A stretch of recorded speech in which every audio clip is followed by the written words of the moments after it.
Welcome to the We've All Been There podcast. Welcome back. My name is Maximiliano Striplin.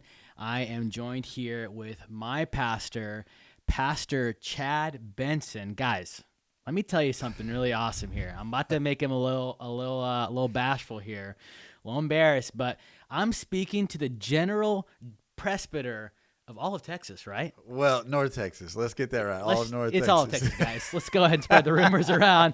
My lead pastor is a general presbyter, and that's a big deal. So how you doing, Pastor? Hey, I'm doing good. Thank you. It's a humbling and honoring thing to be elected by your peers to serve in a role like that. So super cool. I'm excited about it. I'm going to get to sit at tables that I would have not got to sit at. Come on, so somebody. that's pretty cool. Learn from some great people.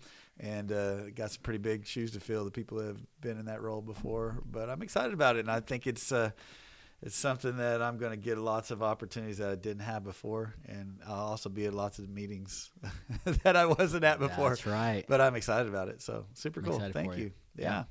Great to have everybody here this month, and hope everybody is doing well and enjoying your summer. And I'm excited about this month's topic. You know, every month we're just trying to talk about things where it's like we've all been there. That's the whole reason we named it the We've All Been There podcast, because we wanted to be relatable.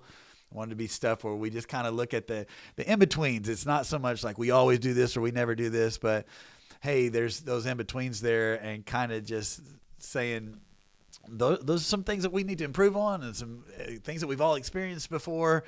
And so far we've hit some pretty good topics, I think, and some of our topics have actually kind of come out of conversations that we had the previous month, and that's kind of what happened with this topic, because last month we were talking about we've all been tired.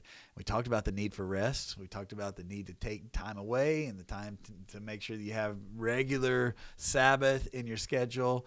And you brought up a great thought, Max, is that you don't get tired if you don't work. You don't need to rest if you don't work. And so we thought, well, maybe this month we should talk about the times when we've all been lazy. Uh-oh. And so sometimes we've needed to rest. Sometimes we've needed to work harder. That's and right. So we're going to talk about hard work and how do you know if you've been lazy and all that kind of stuff. And I'm just going to throw it out there, Pastor Max. Have you ever had a time in your career or in your life where you just been like, yeah, I got to admit, I've been lazy? No, never. Never. No, just Not kidding. while you've been working here, exactly. correct? Never Yeah. while I'm here. I can just imagine some people are listening to this episode right now and they're like, oh, they're talking about laziness? Tune out. Yeah, tune They're just, out. oh, wait, That's right. that's not for me. I'm too lazy to even listen to this podcast. There it is. Yeah, I mean, I know for myself, when I worked at Chick-fil-A, maybe I was a little lazy. I know when I first started and then to the end of when I was there, I lacked discipline. I didn't have a lot of accountability, and I had a lot of freedom. And so it kind of was that duality of like I had no accountability and I had a lot of freedom. Yeah. That's just like a recipe for disaster in anything that you ever do, honestly. But I was on salary there, and so I kind of, in a way, kind of became my own boss. Yeah. And so I was one of the executives there on the team, and so my schedule used to look like I would do some opens, I would do some closing shifts, and I would do some midday shifts. And so it was like 7 to 4s, 8 to 5s, 5:30 to like 2, and then 2 to closes. And so I had to be there at a certain time, But then once my boss kind of trusted me enough to like have the freedom to have my own schedule. At first it was like super easy because I was super motivated and driven, all the things. Then after a while, I was kind of like, you know what? Like, I don't have to do all these things. And part of it was not just me like being lazy, though. Part of me was I had the opportunity to build a great team. And so I had a lot of good people that were on my team that started to take up some responsibilities. And so before, when I was a director, not an executive there on the team, I was doing a lot of that stuff. I was paid to do all those things. And then when I moved into the salary position, it was more about developing leaders and more about developing people. And so I started doing that. And so that took up a lot of my time at the front end. And that's why they gave me the freedom to go, you may work 40 hours this week. You may work 60 hours this week. Yeah. But we trust you to be able to do that. And so early on, I was working 40, I was working 60. And then as I started to delegate and be able to give those responsibilities away, what didn't happen as much was I didn't start elevating my leadership. You know, I didn't start elevating myself to go, okay, well, now that I'm not spending time maybe physically doing these things, I have to think, all right, how do I start thinking more with my head? How do I start kind of elevating the next level so I can go, what am I able to do now that I wasn't able to do before? Yeah. And so there was a shift that was happening there, and maybe you just didn't know quite how to make that shift, even almost like I have more free time. I don't know quite what to do with it. So sometimes it's easier to kind of fall back into those habits or fall into, maybe not back into, but fall into habits of being lazy. Yeah. I've been there. I think when I've been lazy have been times when, especially when I first started out in ministry, I was a youth pastor and I was working for my dad. I think that I didn't quite know how to. It was a similar situation where I had a lot of trust for my dad. Yeah. And that I didn't even know quite. I was only 19 when I became a youth pastor. I didn't know quite how to discipline myself and how to set my schedule. And I didn't have a lot of structure. It wasn't, my dad was my boss and he was my pastor, but he just said, go build a youth group. And I didn't know quite how to structure my life. I didn't have anybody doing that for me, telling me what to do. Right. So it was easy sometimes to fall into habits of being a little lazy or waiting till the last minute. I know we're going to talk about that in a little bit, some signs that we've been lazy. But I think there were also times when I thought I was working hard.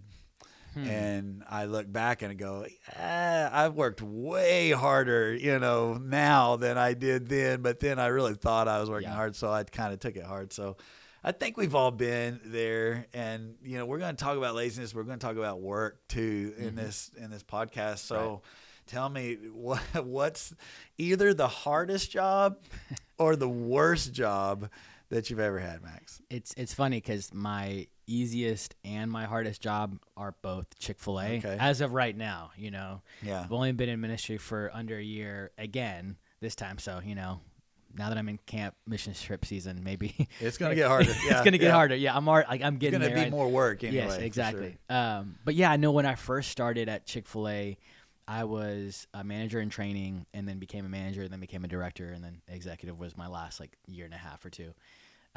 But in those early years, it was the early morning shifts. I remember I lived in Waxahachie and I was working in Arlington and in Grand Prairie. That's like a 45 minute drive. And so I had to be there at 5. And so I'm getting up at 4 a.m., and again, I was 22, I think 22, 23. And I'm like, I still want to goof off. Yeah. And so stay up late, play video games. I'm like up till 12 or something. And I'm like, I'm only going to get 3 hours of sleep. And so, yeah, I think that was hard for reasons on my own that I've put myself through. But then also just having to get there early, having to do all these things, set things up. But then the other piece of it is man, we would have to be outside in the summer. Our boss didn't care if you were a fresh off the street new hire or if you were the manager of that store. You were going to go outside. Be outside. And the thing that was worse about being a manager or director on that team is that you wore a bow tie, you wore a tie, and you wore your long sleeve. And so just imagine it's 100+ degrees outside in the middle of the day, and you're out running around giving food out to people, and you got your bow tie and your long sleeve on. I'm just sweating through my shirts, pouring down, just every day. And so I just remember standing outside because I did ministry before Chick-fil-A, and I remember just standing outside on the second time that I had to go outside after the second 2-hour shift of me being out there, and it's just blazing hot, and I'm just like, how did I get here? What am I doing? What am I doing? I would much rather be doing ministry right now. I'd much rather be doing anything other than this. And so, yeah, that was tough. It definitely gives you some perspective, doesn't it? On days when ministry is hard, and it is. I'm not downplaying that at all, but boy, it gives you some perspective. I know my dad talks about how he grew up hanging drywall and things like that with his dad. And so in times when I would complain about ministry, he'd say, hey, you're not hanging drywall. Yeah. And I remember even as a teenager working for some people in our church just for a summer job, and they were building a retaining wall. And it was, these big giant railroad ties and digging, the dirt out. And oh my goodness, that was killer work. And I was 15, maybe 14, 15. Yeah. And I just remember thinking, I don't want to do something like this for my job. I want to have something where I'm in the air conditioning and I'm not using my muscles, but using my mind. That was the kind of job that I wanted to have. I didn't think I wanted to be a pastor at that time, but I knew I didn't want to do manual labor. And so I've done that. When I first became a youth pastor, part of my salary as a youth pastor was that I was the church janitor as well. Ooh, okay. So, our church was large enough to hire a youth pastor, but not large enough at that time to hire a youth pastor and have a janitor. And so I got to do both. I actually got to do all three. I was the worship pastor, the youth pastor, and the janitor. And so every Saturday, you slept at the church, I guess. I cleaned the church. I didn't sleep at the church, but I sure did get frustrated when people made messes because I'm I'm going to have to clean that up, Yeah, right. But, you pay your dues, and thankfully I don't have to do that anymore, although sometimes I still go around and take out trash and pick stuff up. I don't think you ever get beyond doing those kind of things because that's part of the work too. Yeah. So, which I'll kind of hit on that later because I love what you just said about the picking up the trash thing. So I know we talk about how hard our jobs were, but even then, those were just a season. Yeah. I mean, even for me at Chick-fil-A, I think the worst season was obviously during that COVID, like couple of months of me having to wear my long sleeve, bow tie, 100+ degree weather with a face shield and a mask, and I'm just like about to die out there. But that only lasted for a little bit, and I know there are people out there that they're still working hard, they're still doing all the hard, they are doing manual labor. Yes. Right. They're building a roof right now, and so like people work hard. And I remember I had a conversation with my previous pastor when I was in ministry before, and we were emptying out a storage facility, and we were emptying it out to put it into another one of our storage facilities. So one, we were moving everything in trailers and then taking things to the dumpster. And so it was a whole day process. Even though we got started early in the morning, it was still summertime in the middle of Texas. And so like, it's already like 80, 90 degrees. It's like, we've only been doing this for 15 minutes and I'm already sweating. And then we were there for like about 6-7 hours. And I just remember in the middle of us doing all these things, he started to share some stories of his time in ministry. He talked about how in the early years of, church planning, it was a set up and tear down every single week. And you kind of know this, right? Like you have to carry on the trailer. Yeah. And you have to bring all the stuff in, bring all the stuff back, and then you got to do it again every single week. Yeah. And it's just this repeat on repeat on repeat on repeat. He even told me a story about how because of the work that he had to do that morning on a Sunday morning, his foot was bleeding. But he didn't have any time to go to the doctor or go to the hospital. He got to preach. He had to go preach. And so he's preaching on stage, and his foot's bleeding. Wow. And I'm just like... He's like Roger Clemens. Remember? I don't know if you remember that when he was pitching in his bloody sock and stuff. And he was pitching in the World Series or something. That's crazy. Yeah. And so I've never had to do that. No. I mean, again, I'm in a perfectly great auditorium that, I've been given the opportunity to preach on, on a Wednesday night, and it's just comfortable. And so it was this moment, and he kind of like shared, and he said, he's like, I don't think this generation will ever understand, that kind of work. And I was like, I won't. Yeah. And in a lot of ways, even being here at this church, like because of your hard work, because of what you've done, I don't have to experience those things. I don't have to set up and tear down every day. We have an auditorium that's available to us. And we stack chairs. Like, who hasn't stacked chairs? Yeah. But there are some things that I will never understand because of work that has been done before me. So kind of led me to this question of, do you feel like the following generation, do you feel like the next generation, do you feel like my generation maybe, do you feel like we're less of hard workers? Like, kind of give me your thoughts on it. Yeah, I think every generation is always going to think that the generation following them doesn't work as hard as they did. I think that's kind of, you get a little bit of that old man, get off my yard, get off my lawn type of a mentality going on. Yes. I do think that each time, each generation is different. I don't think that the generation that's coming up works any less hard. I think that they just work differently. And I think I see it a little bit as a privilege to be someone who has built a platform, or as Pastor Scott talks about, standing on my shoulders. Yeah, I love that. I want to be that. I want to be like a father to the next generations that are coming, and say, the hard work that I did helped to make it easier for a generation coming beyond me, because I also remember that the hard work that the generation before me did made it easier for me. My parents were church planters.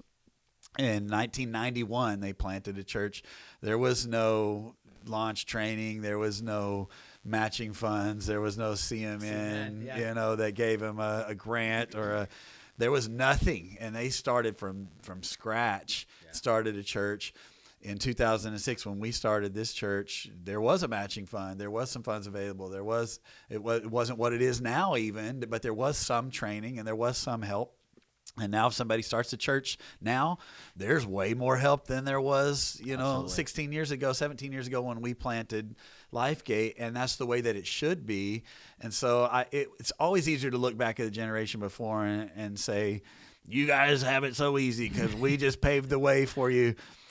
But I think it's actually an honor to say we helped, like, for you as a next generation, I see myself as trying to be a father to that next gen, but I'm a father naturally too. I have 3 kids, and I want their life to be easier than my life was. And I know my life was easier than my parents' life was, and their life was easier than their parents' life was because their parents paved the way. And so I don't see that as a negative. I do see that, if we as this generation just constantly do everything for the next generation and don't cause them to have any need to be desperate or need to work hard to make things happen, then we can cripple them, and we can cause them to become entitled and not appreciate what they have. So I think there's a balance. I know when we were planting the church, it was the thing that got me up out of bed every morning. You got to do it. If I don't do this, then I'm going to be going and getting a job at Walmart, because I have to work hard to make. Yes. There's nobody holding me accountable, but boy, if I don't do it, and that was even with people giving money and helping us and supporting us and all that, but they weren't the ones building the church. I had to do it, and so I think there's a balance. If we just give the next generation everything, then there's no desperation to make it happen. But if we don't give them enough to make it, hopefully we can make it easier and pave a way, build a platform for the next generation. So I think. That was a long answer. I didn't mean to go that long, but I think it's all good. It's easy to look back and say, you guys, but I see that as a privilege. Yeah. For me, what you talk about wanting to make your kids' lives easier. And it's, for me, even just in the moment, realizing we're not trying to make the next generation's life easier for the sake of them having an easy life. We're doing it for the sake of them having an opportunity to do more. Yes.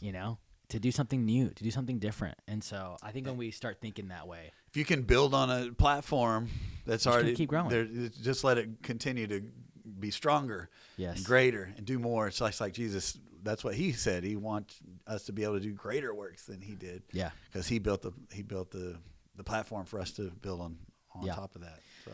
Cool. Well, let me kind of give some ways that you can know if you are lazy. Yeah. Okay? How do you know, Pastor Max, if you're being lazy? How do you know if you're lazy? Also, if you are a hard worker, okay, go check out our last episode because we talk about rest, okay? So this is like the opposite of this. So how do you know if you're being lazy? Okay, I got a few different ones here we'll kind of talk through. Number 1, you may be lazy if you only do what you're paid to do. There's a couple of weeks ago, we had an intro bumper that we were going to release for one of the series we're doing. We got posted on social media, and I noticed a small little error on it. And I could have just as easily gone, well, I'm the youth pastor. That's not my job. I'm not the communications person. I'm not the creative person. Like, I'm just going to let that go, But stuff like that is important to me because we're on the same team. Yeah, and it was on a Friday. It was on your day off, too. Yeah. And you're saying, hey, we need to fix that bumper before Sunday. Yeah. But you could have just easily just been, that's not my job. Yeah. That's definitely a good sign you're being lazy. Yeah. If you're saying that's not my job. Yeah. Number 2, you may be lazy if you don't look for opportunities to go above and beyond. And this kind of sounds like kind of that first one, but I know for myself when I worked at Chick-fil-A, I actually grew to become the executive director there at that store in the span of, I think 2.5 years when I worked there for 4 years. But that was the fastest anyone had ever gone from manager in training to executive director. And I don't say that to toot my horn. I say that to say this. I think one of the main reasons why I was able to grow in the company is because at every level of what I was doing, I always looked for opportunities to do more. Mm-hmm. I always looked for opportunities of how can I improve this thing? How can I go above and beyond? Yes, I can just run a shift. Yes, I can just make sure we meet production and labor costs. But how do we improve those things? Mm-hmm. How do we make the team happier? And starting to ask those questions, my boss saw that. And he said, I want that. I want you to have more time to invest in those things. And so I know for myself, that was a way that I was not lazy in that season, is because I was able to go above and beyond. You were thinking like an owner, not an employee. Yeah, exactly. Yeah. Number 3, you may be lazy if you come home and you still got work to do. I know for myself in my first season of ministry, I struggled with this because I didn't work hard while I was at the church because I had no accountability and I was just doing my own thing. And then when I came home, I was like, I got to get this stuff done because it's still important to me. Mm-hmm. And so I just wouldn't stop working. Number 4, you may be lazy if you're naturally gifted or talented. And this may be a hard one to hear for some people because what I've learned is I'm naturally gifted in a lot of different areas. And once I work outside of those areas, I begin to realize, oh, wait a second, this takes work. Mm-hmm. Like, one of the things about ministry that's so interesting is that you're not just a communicator. You're not just a leader, You're a pastor, you're a shepherd. You handle finances. You handle advertising and marketing. Like, you handle all these pieces. And so you'll quickly realize that just because you're good at something and you get those things done and people see that successful side of you doesn't necessarily mean you're not lazy. Yeah. Well, and I would add to that, it's not wrong to have natural gifts and talents. That's great. Absolutely God gave us those. It's when you're becoming too dependent on those gifts and talents rather than spending some time working and developing those gifts and talents, as well as developing the things you're not as gifted at as well, and developing people to surround yourself that have different gifts. And so I think what sometimes people do is they end up like they're very gifted in communicating, and so they don't work real hard at developing their messages. Say a pastor or a youth pastor or something, they're just good talkers. I know some people that are just good talkers. Yeah. And they just kind of depend on the fact that they can get a mic and they're good. Wow. Yeah. Rather than, hey, I could be great if I worked hard at this, if I developed this gift, but instead I'm just kind of, just being lazy and just getting by because I'm naturally good at it. Or musicians, or it could be people that are good with people. Whatever your talent is, I think you're going to go further and make more of a difference if you're developing that talent instead of just being, I'm good at this. I can become great at this and make a bigger difference if I'm just not lazy in that area. That's good. Okay, number 5. This one's going to be a tough one. You may be lazy if your boss expects more from you.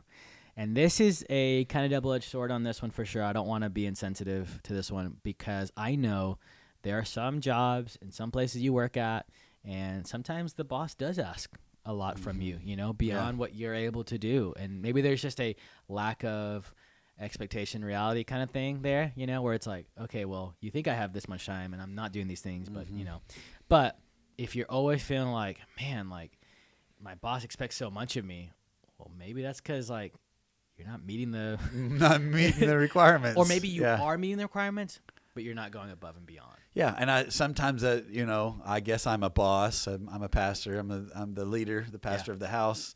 Sometimes it's that the boss sees that there's more potential in you. Yeah. And wants to draw that out. Wants to push you towards the more that God would have for you. And like you said, there are sometimes when there's just bosses that they're demanding way too much. Yeah. So a lot of that also can kind of fall on the side of the person that's leading you. But in your heart, if you're going, I could be doing more, then maybe that's a sign that you're being a little lazy. Yeah, that's good. All right, number 6 here. You may be lazy if when people ask for your help, your first thought is to complain. I know I've been there sometimes. Yeah, that's kind of how I know. When you were asking have you ever been lazy in a job, that's how I know I was lazy whenever I first started in ministry, because I complained a lot. Why do I have to do Why do I have to clean It's the not my church? job. Why do I? Yeah. Yeah. Oh, Okay. Last one here. You may be lazy if you're only concerned about how this benefits you and not how this benefits others. Mm-hmm. And this one kind of targets not physical laziness, but emotional laziness. Mm-hmm. You're not willing to do the work required of you to think about anyone else. Yeah. And so you're just like, well, if this doesn't benefit me, then I don't really need to care about it. It goes back to that. Am I being an owner here, or am I just being a worker? Am I owning this vision and owning the results of what happens in this house or whatever it is that I work, wherever it is that I work, or am I just showing up to get a paycheck? Yeah, that's good. Yeah. Do you think there's any other ones, Pastor? I thought of a couple. One, Come on. This one may be similar to the other ones, but if you're always looking for someone else to do what you could do, if you're going, I could grab that trash and take it out, but I'll tell one of the interns to do it instead.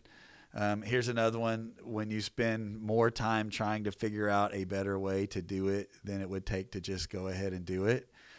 And this is what I mean by this. Like, I remember I had a guy that when I was a youth pastor, was one of our youth leaders, and I can't remember what it was. We were trying to move something that was kind of heavy. Yeah. And he spent like 30 minutes trying to figure out a better way. Like, okay, well, we'll go get this cart and we'll move this, we'll do this, whatever. And I just walked over there and picked it up and moved it. And I thought that's the height of laziness. If I would spend more time, trying to find an easier way to do it than to just go over there and do it. So those were the ones I thought of. That's good. That's good. Okay. So I think we need to cover some ways that we can help if we are being lazy. Yeah. And I wanted you to hit these because I felt like this was something that really was on your heart, Pastor Max. And so I said, why don't you just take the lead on the content on this, because you had some great stuff. So why don't you just jump into this? What are some thoughts that we can think and we can do if we find ourselves kind of in that lazy zone? Talk to us about that. Okay, so number 1, you have to understand that you're not just working for a paycheck, and you kind of mentioned this, but you are stewarding an inheritance. Oh, come on. Man. Mic drop on that. That's good. I like that. But I mean, seriously, I think, yes, I work for a boss. I am getting paid. Like, there is that part where I am meeting a need, I am filling a responsibility. But more than just that, I mean, especially as pastors or even just as leaders, like, we have a team of people, we have a flock, we have people that we are in charge of and stewarding. And when I get to heaven, God's going to ask me. Yes. God's going to ask you. Yeah. God's going to ask you, how did you steward Pastor Max? God's going to ask you, how did you steward your marriage? God's going to ask me those questions. Yeah. How did I raise my kids? Whew. Yeah. Like, there's a weight in that. And I think that weight isn't meant to crush us or overwhelm us, but it's meant to go, man, like, God would trust me with these people. God would allow me to lead these people. And so I'm not just going to do this because it's a requirement. I'm going to do this because he's given it to me. So I'm going to steward that thing well. Yeah. In fact, I'm going to jump ahead because it goes right here with this. Yeah. But it's the parable of the talents and how the master gave, what was it, 5 and 2 and 1. And then he went away, and then it says that the man who had 5 and the man who had 2 immediately put his money to work. Yep. He didn't just hold the money, he put the money to work. And the reason that he did that is he knew one day he was going to be held accountable for it. He knew that the master was going to return and see what he did with, the inheritance or the money because the money didn't belong to the man who had 5 or the man who had 2. It belonged to the master. He was just there to steward it, and he understood that he was going to be held accountable for it one day, that he was going to stand before God and give an account. And when we don't understand that, when we don't understand the benefits of what God has blessed us with, it can lead to entitlement. That's good. But when we realize that we're going to be held accountable, then we can know that I got to take what God's given me and put it to work because he's going to hold me accountable. So there we go. And I love that parable too, just because it's not static. It's dynamic. Mm-hmm. It's exponential. 1, 2, and 5. The one who has 5 will return and have 10, but then that same 10 can be reinvested. And can turn into 20. Can turn into 20 and 40, and it just keeps growing and growing. And so for anybody that's listening, and then this is just in regards to leadership and just capability and all those pieces, don't ever be discouraged if you have 1 or 2. Mm-hmm. Invest it. Make sure that you steward it, and then keep growing it, and it can keep growing. And I think even on that, the only reason that he went from 5 to 10 and stopped there was because the master returned. Yeah. If the master had not returned yet, then he would have went from 10 to 20. Yeah. Or he would have been working towards that at least. Yeah. And so we continue to keep taking what God gives us and keep working it to grow it until that day that we stand before him. So, so you got to understand that you're not just working for a paycheck, you're stewarding an inheritance. Yeah. Number 2, what do you got? We got whatever you do, do it as unto the Lord. I know for myself, it kind of goes into this piece of I'm not a worker, I'm a son. Like what's my relationship with the Lord? What's my relationship in his house? What's my relationship to what he's given me? And at the end of the day, I mean, it's a scriptural reference that whatever we do it as unto the Lord. That we would do everything that we do, whether you work at McDonald's, whether you work at a Fortune 500 company, or whether you work at a church plant. It doesn't matter. You're doing everything unto the Lord. And so even if your boss doesn't know what you're doing, even if your direct report doesn't know what you're doing, God knows. God knows. God knows if you're being a good steward or not. And I think that reality kind of helps me go, okay, there's a piece here that I got to make sure and know. And then at the end of the day, when I get to heaven, I want to hear him say, well done, my good and faithful servant. Yeah, there's something I like to say on that. Like if he's going to say, well done, good and faithful servant, then you have to, first of all, be good. Good. That's what we're going to talk about next, but you have to have done what you did well. Mm-hmm. You got to be faithful. Yep. That means you got to keep doing it over and over, and you got to be a servant. That means I got to have the heart of a servant as I'm doing what God has called me to do. You got to have all 3 of those in order to hear him say, well done, good and faithful servant. All right, so do it as unto the Lord. Number 3, what do you got? We are excellent for excellence sake. And I mean, that one kind of is like self-explanatory on that one. But the Bible says the man who knows the good he ought to do and doesn't do it sins. I think for myself, it's less of a question of right and wrong and more of what's better and best. You know what I mean? It's like I just want to do it for the sake of I've been given a capable body to do these things. And so just the bare minimum. I'm going to do it because I want to just do a good job and stuff. Yeah. So. I had a couple thoughts on that. I'll pull from where we were going to go and put it right here. The thing is that we were created for work. Mm-hmm. Yeah. Genesis 2:15, the Lord took man and put him in the garden to work it and to take care of it. So it's part of our DNA. It's part of our identity. It's part of how God made us. Ephesians 2:10 says we are God's workmanship created to do good works. Right. So work is something that God made us, created us for and to do good works. That's the excellence. And I'm going to do what I do and do it with excellence and do it for good and right reasons. The other thought that I had is that work is God's plan, not God's punishment. Yeah. God actually gave Adam and Eve work to do in the garden before they sinned, before they fell. A lot of times we think, they sinned, they ate of the tree, and so their punishment was that they had to work the ground. No, their punishment was that they were expelled from the garden and that they were not in right relationship with God. Right. Work was not part of their punishment. They were given that work before that. And so when we think about that, even the fact that work will even be in heaven, when there's a new heaven and a new earth, there's still going to be work to do. Yeah. It just changes our philosophy, and we start going, this is not something that I have to do. It's something that I get to do. Yeah. And when it's something that I get to do, we want to do it more with excellence. Yeah. Just for excellence sake, because it's what God created us to do. Yeah. So I think you talked about, before, and I said I was going to bring this back up, but you talked about when someone would make a spill and you're like, oh man, I have to clean that up. Or even talking about and I've seen you do this. This is why I'm bringing this up, and I've celebrated you before on this, so I'm gonna do it again. But this whole idea of like you're the head pastor, you're the lead pastor, but if there's trash on the ground, you're not just gonna walk by it. Yeah. You know what I mean? And I think for anybody who's being lazy, see if you walk by trash when you're at work. See if you just walk by the thing. See if you just scroll past the thing that you need to take care of. Yeah. Not because it's your job, but because it's your house. That's right. And because there's a principle of reaping and sowing and reaping. Yeah. And I just believe, well, it's the parable of the talents. Yeah.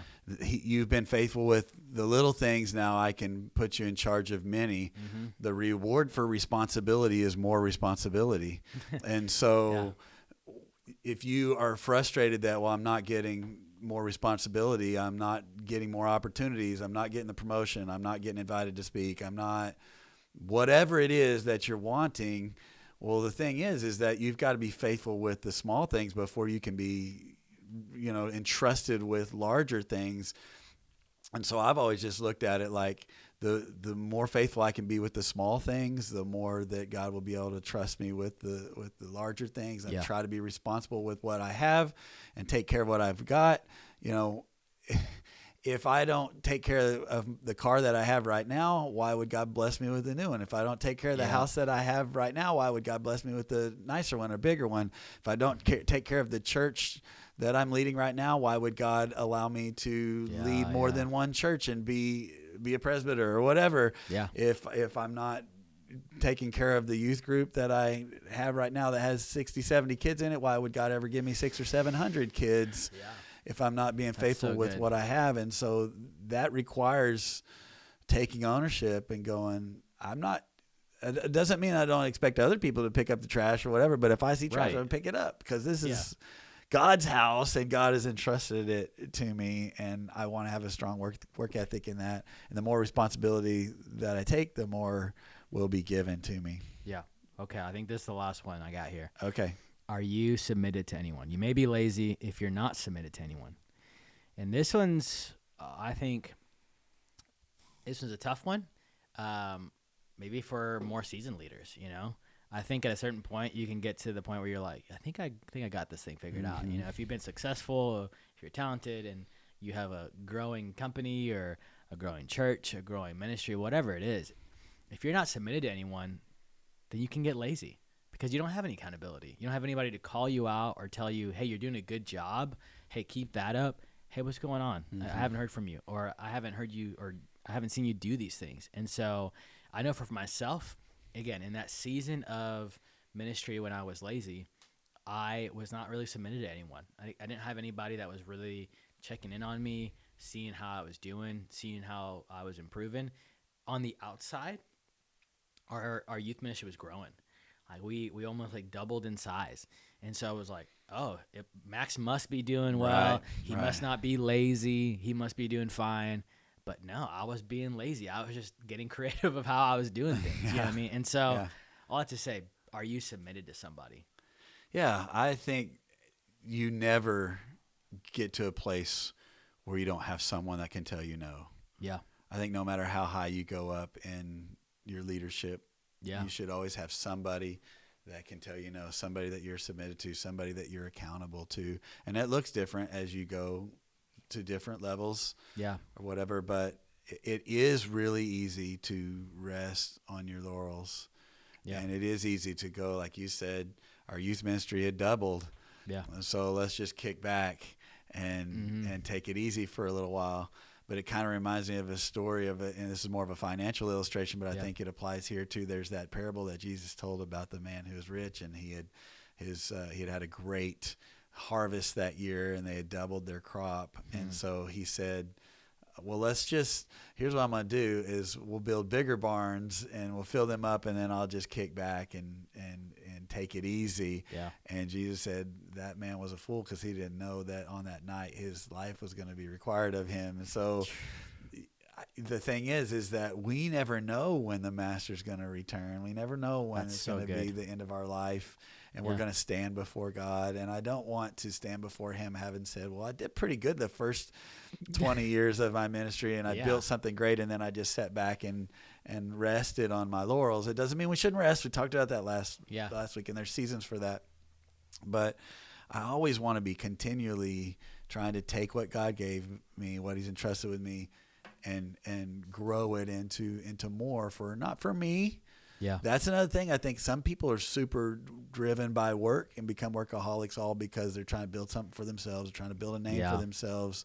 They're trying to build their own kingdom, but we're not trying to build our kingdom. We're trying to build his kingdom.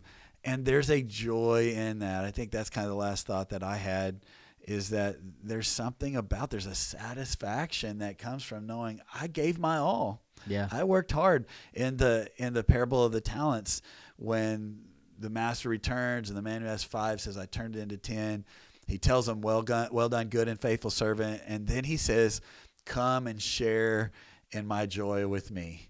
Come and share in your master's happiness, is one of the versions of the way it says it. And I think there's a joy in knowing I get home at night and I'm exhausted, I'm tired, but I've left it all out there on the field. I'm worn out, but man, I'm satisfied. Yeah. That I gave my all. I did my best, and there was nothing else more that I could give. And I think that could be the reason that there's this kind of a lot of depression and lack of joy and those kind of things, is because there's a lot of people who are not really giving their all for something that they really believe in, and they kind of just walk around kind of in a little bit of a low grade depression or whatever. And it's because life has been too easy and they haven't had anything worth giving themselves to. And I know that's different. It's easier, I think, for those of us that are in ministry, and that's who most is listening to this podcast, that's who it's designed for, because we have a purpose that's higher than ourselves that we're working for. But there are others that are putting a new roof on or doing those type of things. It's maybe a little bit harder to go, how do I find purpose and joy in that, But I think if you realize who you're doing it for, you already said it, I'm working for the master. I'm doing everything that I do as unto the Lord, not as unto man. Yeah. So maybe I am putting on a new roof, or maybe I am running a business and doing new roofs or whatever, but I'm able to go, I'm doing that so that I can raise up these employees and provide for their family, but also teach them good godly principles. And so we can make good income, so we can be tithers at our church and support missions and whatever. You can find ways to find purpose in every work that you do. And when you've given it your all and you've done it for the right purposes, there's a satisfaction and a joy in that. Yeah. That's so good. All right. I think that's pretty much it. Man, we covered a lot there. We did. I think I had a good time. I think so too. That was good stuff, Pastor Max. Thank you for just taking kind of the lead on that and bringing the core of the content. For sure. Powerful stuff. And everybody that's out there working hard, maybe you feel like you're being lazy. Hey, maybe it's just a conversation with God and just saying, God, forgive me. I repent, and help me to give my all, to do all that I can for the kingdom of God and for what you want me to do. Yeah, super good. All right, well, that's it for this episode today. Make sure to check out our YouTube. Make sure to check out our Instagram, Been There Podcast. Make sure to just check us out on all the different platforms. We got Apple as well. We got Spotify. So seriously, check out all the previous episodes. Let us know. Leave a comment. Yeah, we'd love to interact with you. We'd love to hang out with you. So just please interact with us. But hey, that's it for this episode. We will see you next time.